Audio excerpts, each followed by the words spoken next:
You're listening to the CyberWire Network, powered by N2K.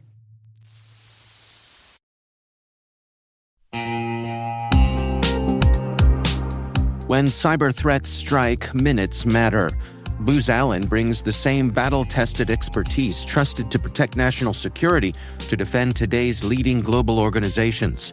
They safeguard their data, strengthen enterprise resilience, and mobilize in minutes across energy, healthcare, financial services, and manufacturing. Their teams don't just respond, they anticipate, outthink, and stay ahead of evolving threats. This is powerful protection for commercial leaders, only from Booz Allen.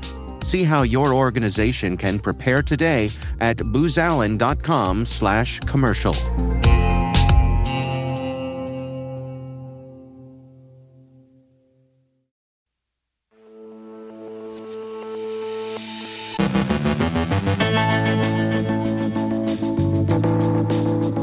Russian hackers target Signal and WhatsApp. Permit scammers impersonate local officials. Anthropic sues over a Pentagon blacklist. The White House moves to restore fraud victims. Shiny hunters target Salesforce data. Ericsson reports a breach. macOS users face click-fix malware. AWS credentials are phished. CISA warns of an exploited Avanti flaw. Our guest is Brian Baskin, threat researcher at Sublime Security, discussing tax season employee impersonation scams. And who fact-checks the fact-checkers?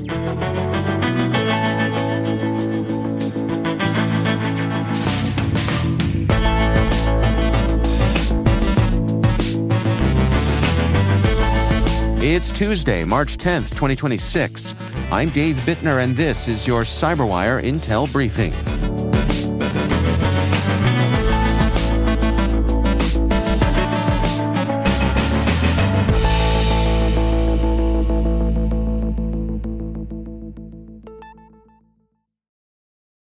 Thanks for joining us here today. It's great, as always, to have you with us.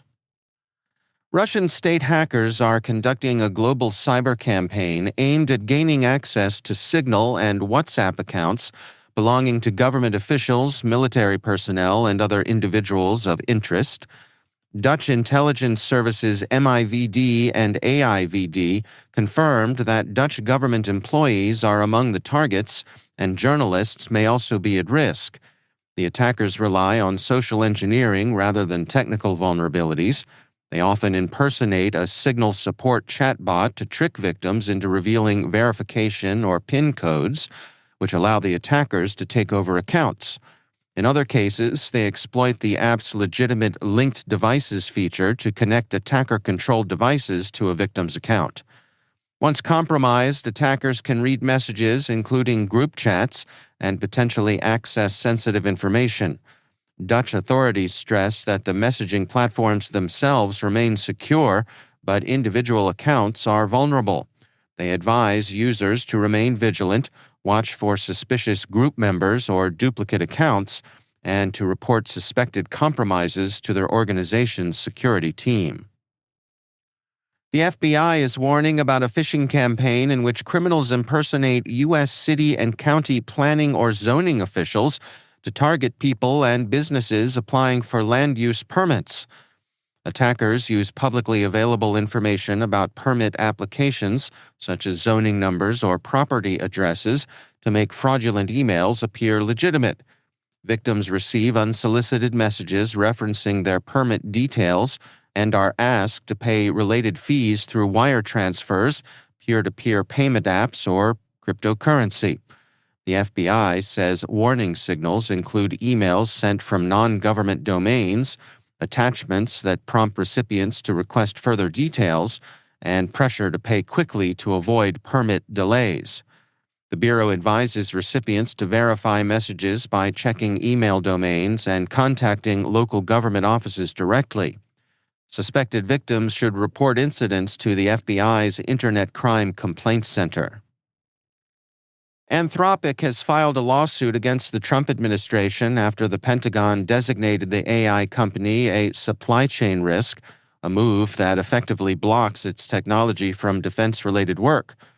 The complaint, filed in U.S. District Court in California, argues the designation is unlawful and causing significant financial and reputational harm. Under the Pentagon's decision, defense contractors must certify that they are not using Anthropic's AI models, known as Claude, in work tied to the Department of Defense. The company says federal contracts are already being canceled and private sector deals are now uncertain. Anthropic estimates the decision could jeopardize hundreds of millions of dollars in the near term and potentially reduce its 2026 revenue by billions. Anthropic is asking the court to overturn the designation and pause the policy while the case proceeds. The company has also requested a formal review in a federal appeals court.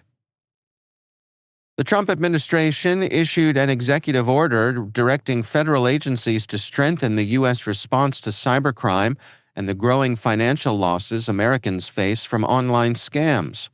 The order instructs multiple agencies to develop a coordinated action plan within 120 days to prevent, investigate, and dismantle transnational criminal organizations that operate scam centers and cyber fraud schemes. The order also requires the creation of a victim restoration program within 90 days, designed to return funds seized from criminal networks to victims of cyber-enabled fraud. A new operational unit within the National Coordination Center will coordinate efforts among agencies including the Department of State, Treasury, Defense, Homeland Security, and Justice. Officials say the effort will combine government intelligence, law enforcement operations, and private sector cybersecurity expertise to track and disrupt criminal infrastructure. The administration also signaled potential sanctions and diplomatic pressure against companies that allow cybercrime groups to operate within their borders. Salesforce is warning customers about an ongoing cyber campaign linked to the Shiny Hunters group involving data theft and extortion.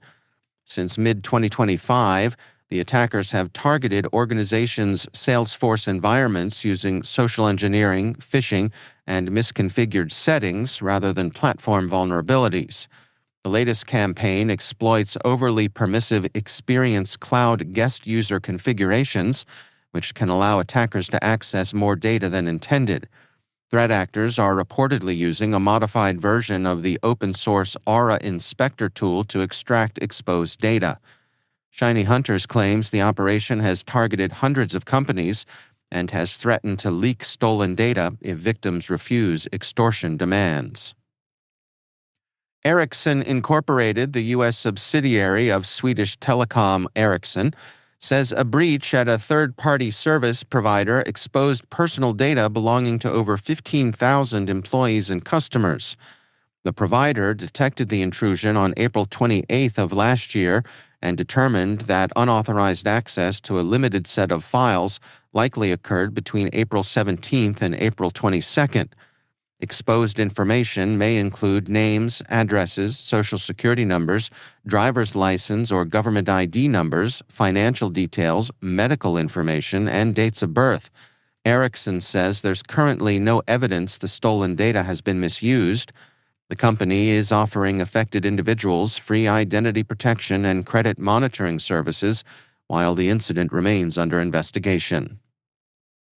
Researchers have identified a campaign targeting macOS users with a fake website impersonating the popular Clean My Mac utility.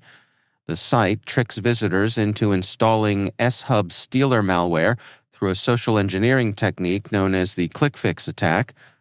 Victims are instructed to run a terminal command that appears to install legitimate software, but instead downloads and executes a malicious script, bypassing macOS security protections because the user runs the command themselves.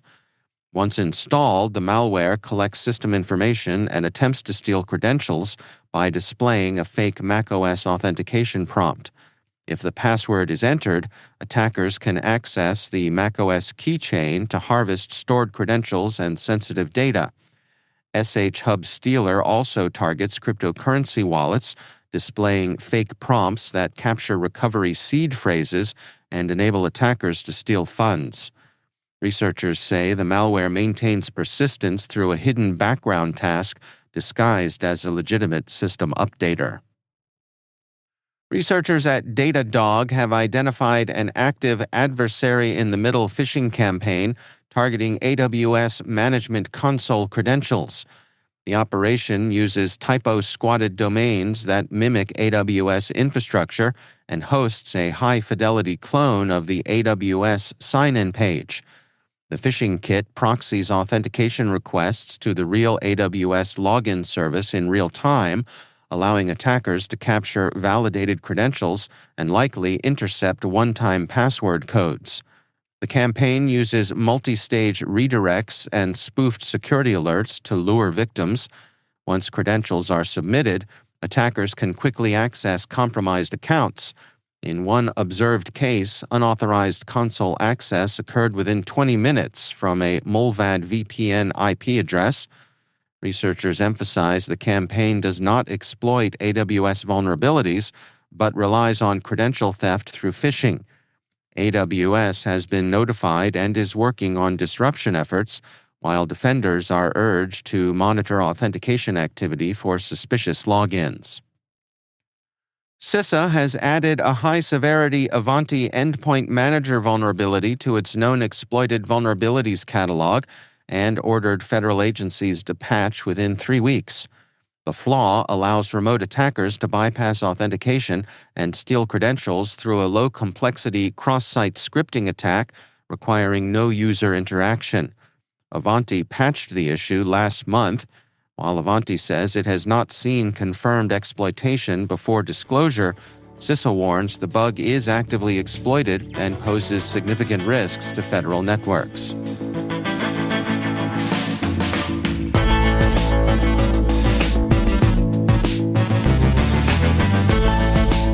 Coming up after the break, my conversation with Brian Baskin from Sublime Security.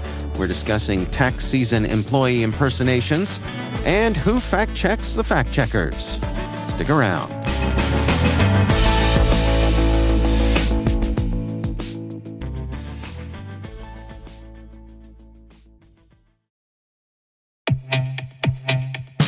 AI is changing how enterprises operate and how they stay protected. It's time to eliminate risk and protect innovation. From March 23rd through the 26th, join Trend AI for actionable AI security insights. Catch impactful sessions at RSAC, then unwind and grab a bite at their lounge in Trapesueño. Experience industry-leading AI security in person, engage with the experts, and get your chance to win $500,000. San Francisco, let's AI fearlessly. Learn more at trendmicro.com/RSA.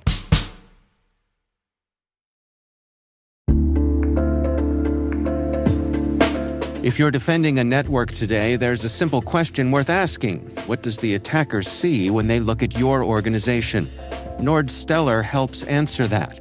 Nordstellar is a threat exposure management platform that gives security teams visibility into external risks, including leaked credentials, active session tokens, impersonation attempts, and exposed assets across the surface web and the dark web. It's built to help organizations detect the consequences of breaches early, before attackers turn access into action.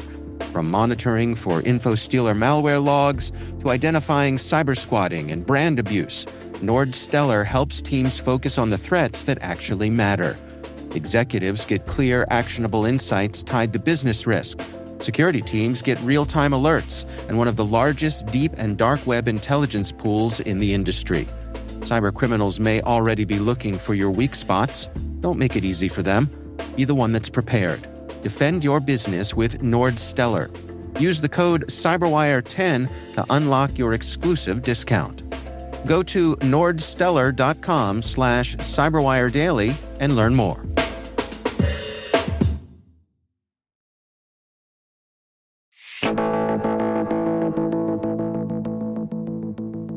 Brian Baskin is a threat researcher at Sublime Security.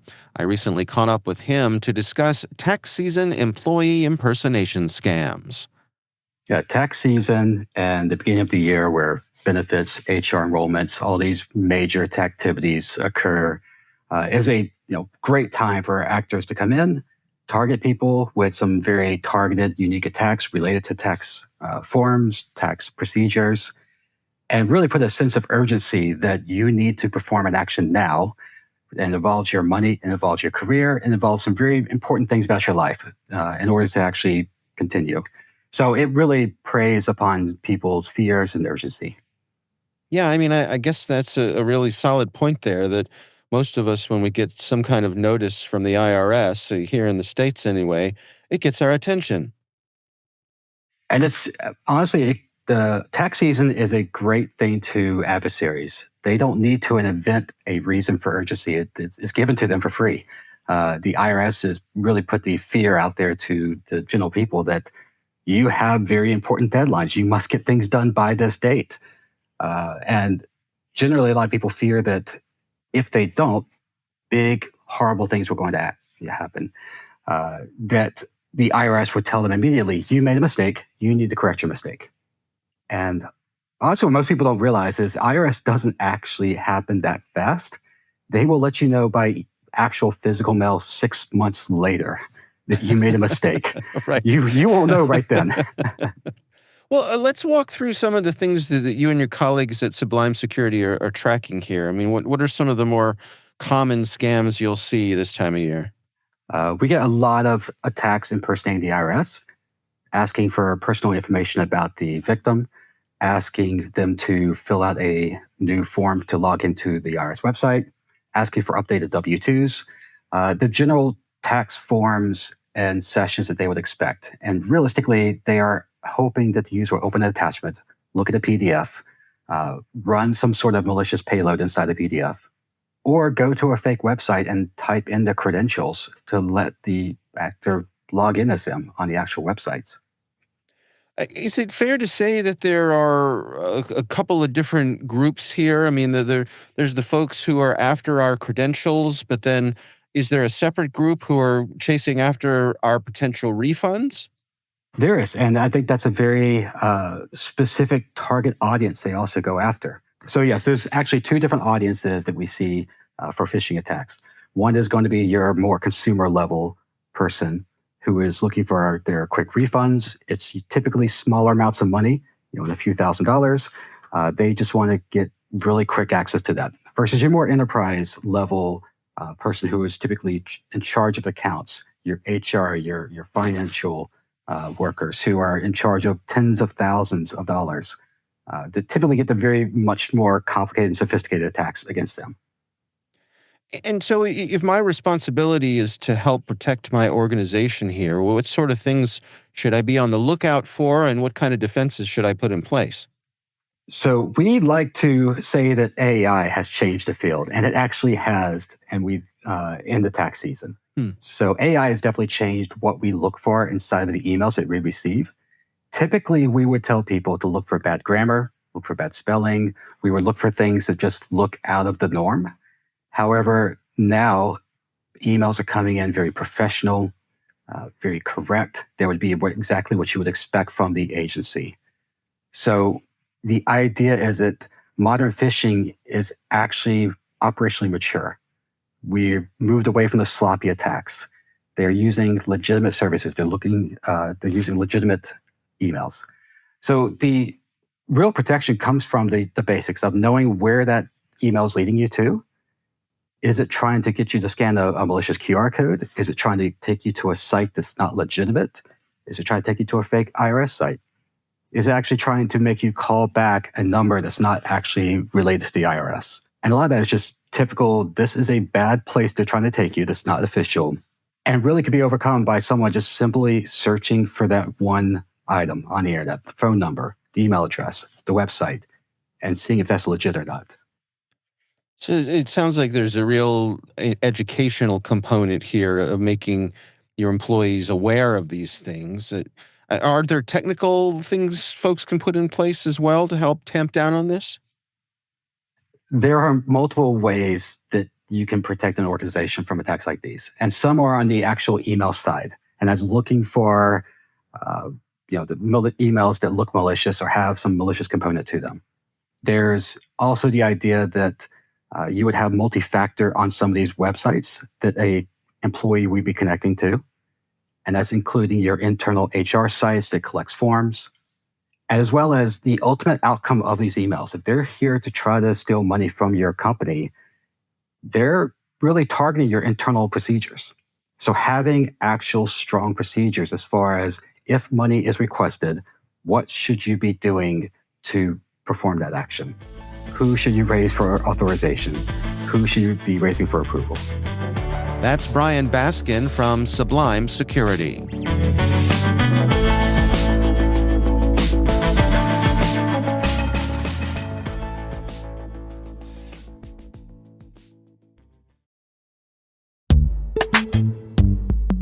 No, it's not your imagination. Risk and regulation really are ramping up, and customers expect proof of security before they'll sign that deal. That's where Vanta comes in. Vanta automates your compliance process and brings compliance, risk, and customer trust together on one AI-powered platform. Whether you're preparing for SOC 2 or managing an enterprise governance, risk, and compliance program, Vanta helps keep you secure and keeps your deals moving. Companies like Ramp and Ryder spend 82% less time on audits with Vanta. That's not just faster compliance, that's more time for growth. Take it from me, if you're thinking about compliance, take the time to check out Vanta. Get started at vanta.com/cyber. Want to see your brand on TV? Roku Ads Manager makes it easy to launch targeted ad campaigns in minutes, track results in real time, and drive on-screen purchases with just a click of the Roku remote. Get a $500 match on your first $500 spent with code ROKU500 at ads.roku.com. That's code ROKU 500 at ads.roku.com. Terms apply.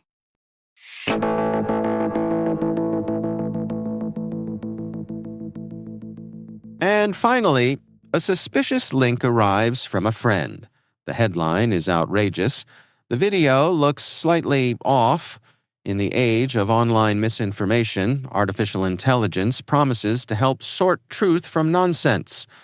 Unfortunately, according to researcher Dorsof Salemi of the University of Montreal, those promises are doing a bit of exaggerating themselves.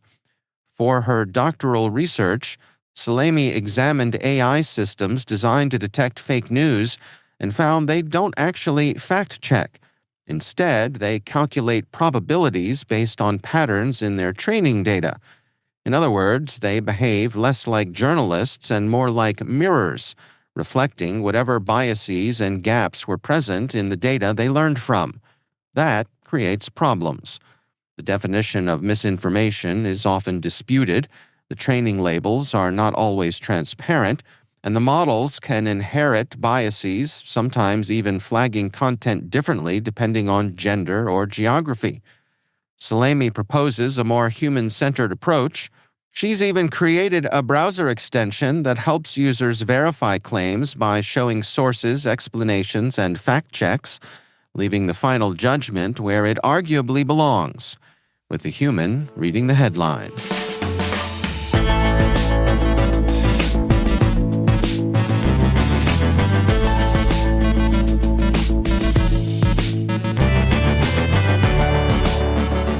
And that's the CyberWire. For links to all of today's stories, check out our daily briefing at thecyberwire.com. We'd love to know what you think of this podcast. Your feedback ensures we deliver the insights that keep you a step ahead in the rapidly changing world of cybersecurity. If you like our show, please share a rating and review in your favorite podcast app. Please also fill out the survey in the show notes or send an email to cyberwire@n2k.com. N2K's lead producer is Liz Stokes. We're mixed by Trey Hester with original music and sound design by Elliot Peltzman. Our contributing host is Maria Vermazis. Our executive producer is Jennifer Eiben. Peter Kilpie is our publisher, and I'm Dave Bittner. Thanks for listening. We'll see you back here tomorrow.